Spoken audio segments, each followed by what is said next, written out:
What's up, everyone? Joe with ECRM over at our store brand food and beverage and our food service sessions. And with me is John Valentine from Stiles Apiaries. And they're a producer and manufacturer of honey and honey infused products. So I met John earlier this year when he was participating in our RangeMe live meetings. Now, those are 3 free buyer meetings at ECRM sessions that are given to RangeMe subscribers that have upgraded. And based on his success there, he actually registered for our full sessions. So we're gonna get into his product lines, his capabilities, and his experience with RangeMe and ECRM. So John, thanks a lot for joining us. And to start off with, give us an overview of the company and your product lineup. Absolutely, Joe. Thank you for having me. Again, John Valentine from Stiles Apiaries. We're a producer, manufacturer of honey and infused honey products.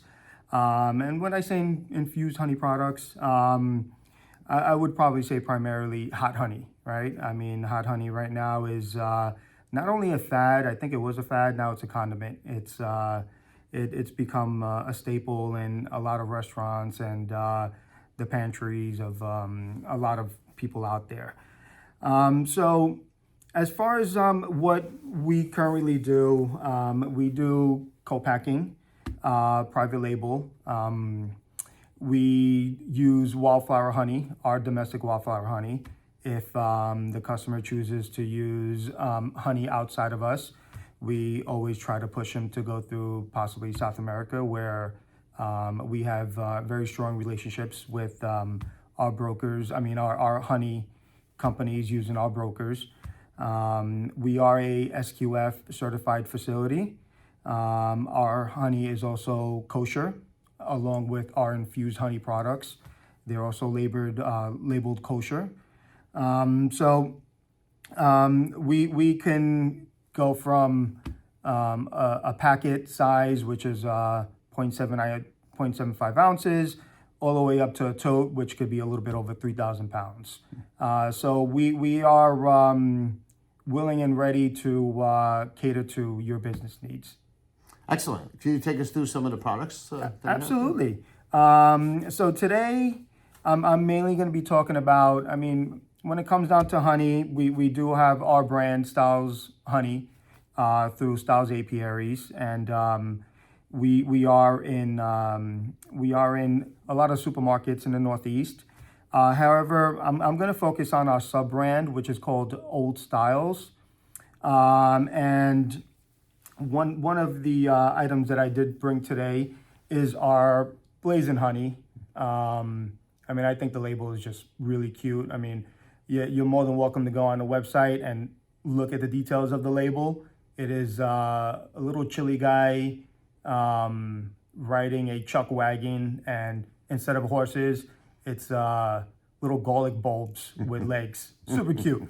So where I feel this hot honey stands out amongst others, there is a sweet, savory, and a heat which builds up and it just goes away as quickly as it comes. So you have the sweetness of the honey, you have the savoriness of the garlic, and there's 3 different chili peppers ranging from a mild to a hot that will give you those little step ups when tasting it.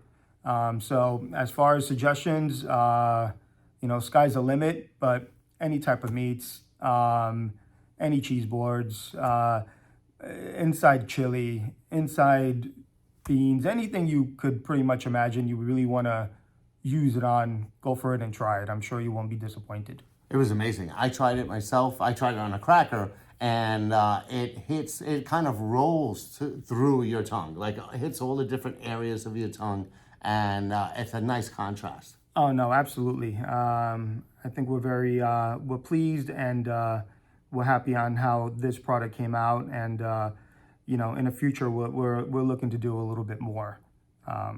So definitely don't sleep on this. This is fantastic. And then you also have the rubs, right? I do. So, I mean, today, only because we're doing a private label show. I did bring a private label of our honey rubs. However, you could go on the website, on our website, oldstyles.com, and you can actually see the actual rubs along with the ingredients. Very important, before I continue, our infused honey line is all natural. There's nothing in there that is going to deter you once you read the ingredient label, and you'll definitely taste the freshness out of it. Again, you know, with the blazing honey, you're looking at honey, wildflower honey, you're looking at garlic, and you're looking at chilies. No extracts, no dried herbs and spices that is going to pretty much taint the actual honey itself. You can actually taste the freshness, and it has at least a 3-year shelf life. So, I mean, that's very important. And as far as our honey rubs, so we offer 4 different variations, and the honey rub is a cream honey base. So cream honey is more of when honey starts to fall into that crystallization. That's where it actually becomes, and you stop that crystallization from happening, it actually becomes a spreadable type of honey. So we actually blend in some herbs and spices in it. It is at least a 3-day blending process. And as far as the applications, so you can actually spread it on a sandwich if you would like. You can actually take it, you can use it as a glaze, you could use it as a finishing sauce, maybe in between when you're smoking your ribs. Instead of using barbecue sauce, you can, you know, take some of this, mix it up with some butter, and use that in that little 1-hour period where you're actually smoking your meat. Just make a steak or just make salmon and let it sit in that spice honey mix for, you know, a couple of minutes, and the final results are delicious. And it's really meant for just simple cooking. You know, you're not really grabbing 18 different spices out of your pantry to make a dish. So this is sweet and savory. What I like about this too, you have the different images here to identify what it pairs with. Exactly. So you have, you can see you have fish, you have a cow, obviously for beef, you have chicken and pork, so with the pig there. And then once you start looking a little bit closer, you see that each character has something on them. The pork has a little crown on them. The cow has a little monocle on them. We made them, you know, we made them smart, you know, and sophisticated. Yeah, that's pretty cool. Excellent. So, like I mentioned, I met John last, what was it, in February at our Condiment Sources and Spreads, yes, I believe in Jacksonville. it was.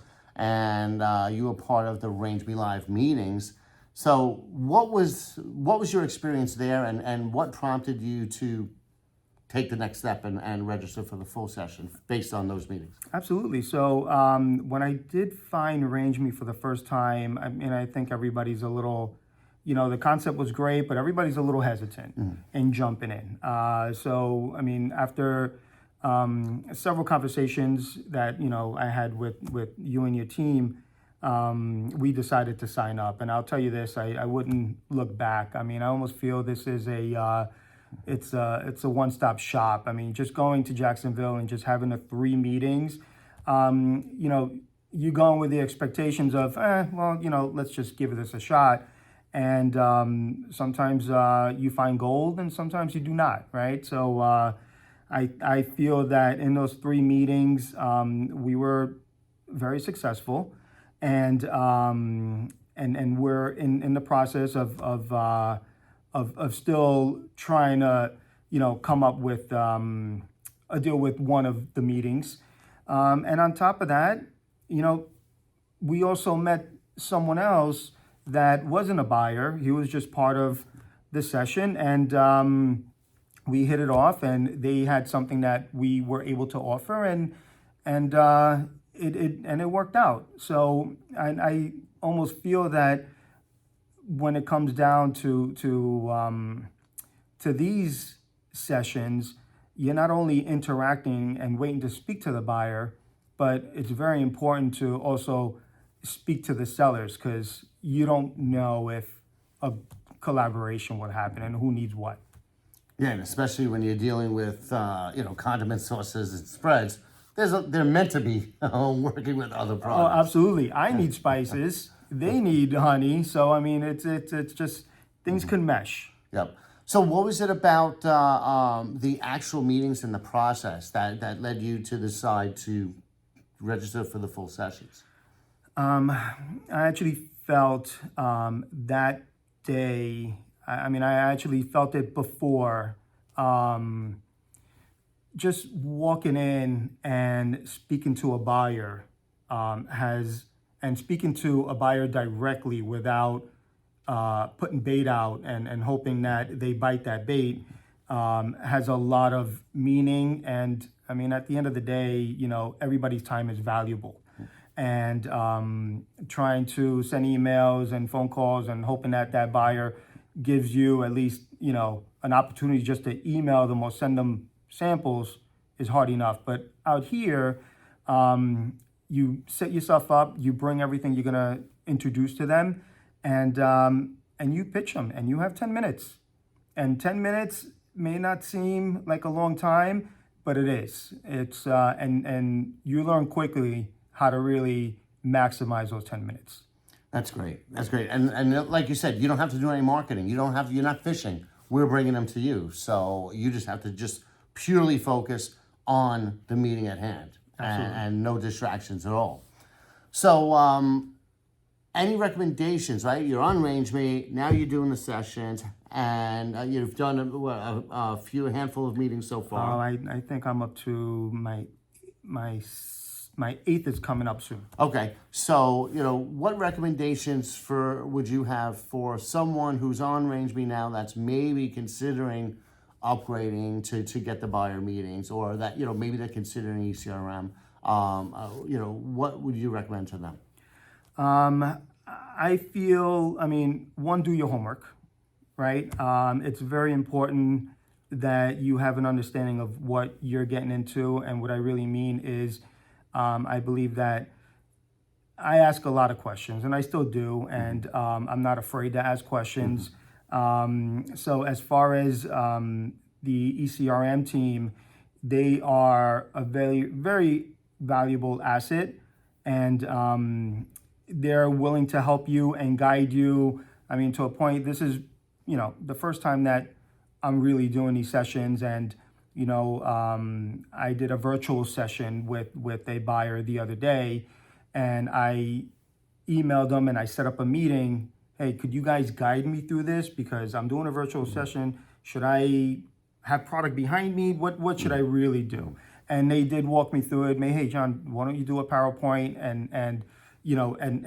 Their platform, their what is it that you call it again? ECRM Connect. Yes, that is very valuable. I was able to have my PowerPoint here and the buyer here, and I was underneath, and that actually was very nice. So that's because I asked them. Because if I didn't ask them and I just went into the meeting thinking I knew what I was getting into, it probably wouldn't have been that great.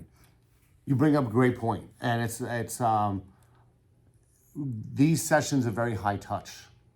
We have people all over the place, and you have somebody dedicated to you every step of the way.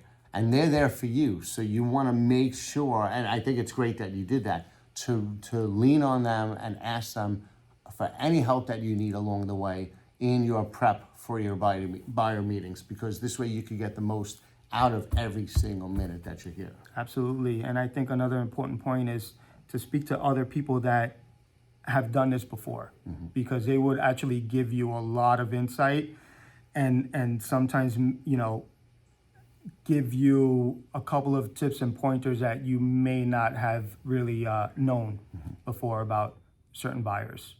Because I think ultimately at the end it was, not everything is about me. You need to know about what they're looking for, and and their capabilities, and make sure that's a mesh. Yep. That's when, when you say do your homework, it also applies to your buyer meetings too. you want to make sure you do your research and find out what the buyers are looking for. And we provide that information on the prep site for ECRM registrants anyway. We let you know what the needs and objectives are for all of the buyers that are going to be meeting with you, so you can present in terms of what those needs and objectives are. So great. Well, by the time you're done with us this week, you're going to be an expert on how ECRM works. Yeah, I'm going to be working here. I'm going to be part-timing at ECRM. Awesome. Well, look, great stuff. So glad that you're having good meetings, and I look forward to seeing you again in Vegas. Oh, yeah, I'm coming to Vegas. All right. Yeah. Thanks. Thank you.